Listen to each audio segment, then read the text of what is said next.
So what is business analysis in itself? Is the practice of enabling change in an organizational context by defining the needs, recommending solutions that deliver value to stakeholders. So if you're in a position where you're always enabling change in the organization, you're always defining the needs in the organization, and you're recommending solutions to the stakeholders in the business, that is business analysis. Okay. So what makes business analysis formal? Because a lot of us have been doing business analysis informally. Now, what makes business analysis formal is that, you're using some set tasks and techniques, to perform business analysis. So you're basically doing it the right way, based on how the IIBA has stated we should, carry them out through our guide, to business analysis, book of knowledge. So once you're following a set of tasks and techniques, then you're formally practicing business analysis. Now, who is a business analyst? Business analyst can be very vague, can also be very general, because it's really any person that performs any of those tasks. If you perform all of them, then you're already practicing business analysis. Now, the definition also says that no matter your job title or role, so you don't need to have the title of business analyst to actually be a business analyst.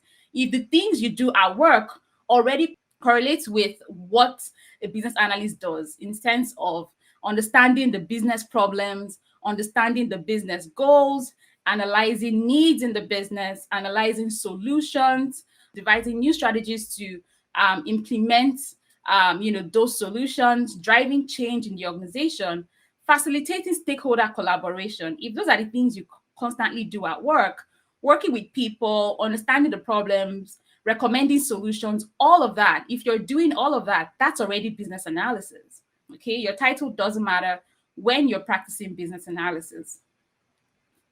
Now, let's look at, what business analysts typically earn in different parts of the world. In the US, the average salary for BAs in 2020, because the truth is, every year, the annual average salary of business analysts is always increasing. And that's because there is a constant demand for business analysts, and not just any kind of business analysts who understand the practice, who understand how to use the set of tasks and techniques that are prescribed in the business analysis book of knowledge, right? So every year, the average salary of business analysts increase because there's that demand. Companies are willing to pay more for people who can actually help them solve problems, because the truth is, a lot of companies, have so many kind of problems, especially with what we're facing right now in the world. A lot of companies were not prepared for what happened. A lot of companies had to move, digitally. They had to start working remotely. They had to start implementing technologies that would actually help them to work from different parts of the world, that would help their teams to perform effectively and efficiently without being in a location. So that is why there is a huge demand for business analysts. So the average salary of business analysts in the United States is $104,000. That's the average salary. Now, the average salary of women in the United States as business analysts is $102,979, while the average salary of men in the United States is $107,210. Now, these are the 2020 figures. Now, the top paying industries where business analysts work in the United States are finance, insurance, banking, information technology, healthcare, pharmaceutical industry. Okay, so those are the top industries that business analysts work at. So if you're already working in finance, you're already working in banking, in IT, healthcare, pharmacy, insurance, all these companies are the top industries rather where business analysts work. So you already have the experience. Now, what are the top paying industries for business analysts in the United States? The top paying industries are the consulting and professional industries. The consulting industry, comprises of consulting companies like the PwCs, KPMG, Deloitte, and all of that. And there are so many other consulting companies that are not part of the Big Four, but that's where business analysts earn the most. So as at 2020, right, the average business analyst in the consulting space earned $146,000. Okay. And then in other industries, the average business analyst was earning around $114,000, while the third best industry in the United States was energy. In the energy and utility space, the average business analyst earned $106,000. Let's look at the figures for Canada. I live in Canada. The average salary of a business analyst in 2020 in Canada was $108,090.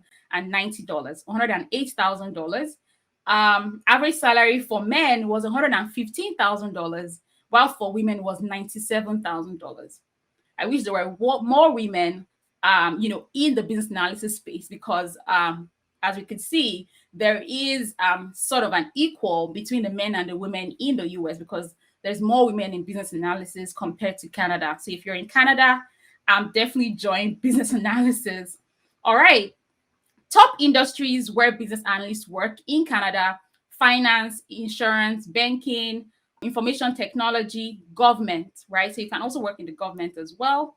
Top paying industries where business analysts work in Canada: energy and utilities. Of course, Canada is, there's an oil producing country. So it's expected.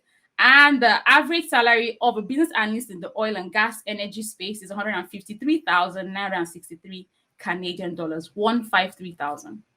Okay. The second top paying industry for business analysts in Canada is healthcare, right? The healthcare industry for business analysts pays around 127,659 Canadian dollars.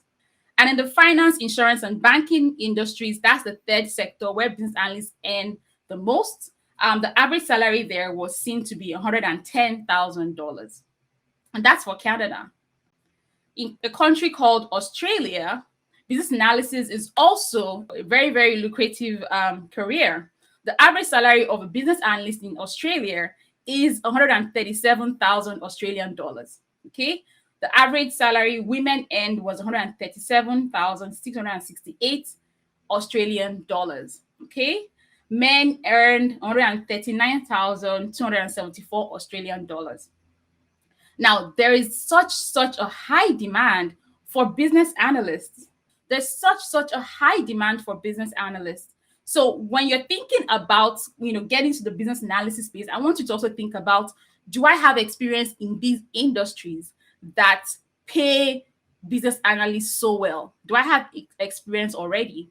And that's why it's very easy for people who worked in all these industries: finance, banking, insurance, IT, healthcare, pharmacy, consulting, energy, utilities, oil and gas. It's so easy for them to make that transition because they already have the industry experience. Same thing with Australia. The top industries business analysts work: finance, insurance, banking, IT, and in the government. The top paying industry in Australia for business analysts is actually in government. The average business analyst in government in Australia earns $160,000. Healthcare industry follows up with $157,000, and the IT industry follows up with $149,000. The fantastic thing about the business analysis career path is you don't need to have a tech degree. You don't need to go back to school to get a degree to work as a business analyst. You don't need any of that. If you already have experience, then you can work as a business analyst. That's why I asked in the beginning, do you have work experience? How many years of work experience do you have? What industries have you worked in? Now, if you have experience in these industries that are already paying business analysts this amount, how about you learn how to take that experience, take the skills you already have, learn how to practice business analysis in the proper way, and make the same amount of money. So you could be in healthcare and you're not even making up to that. Any work experience counts, any work experience, regardless of where you've worked, because the truth is every company needs business analysts.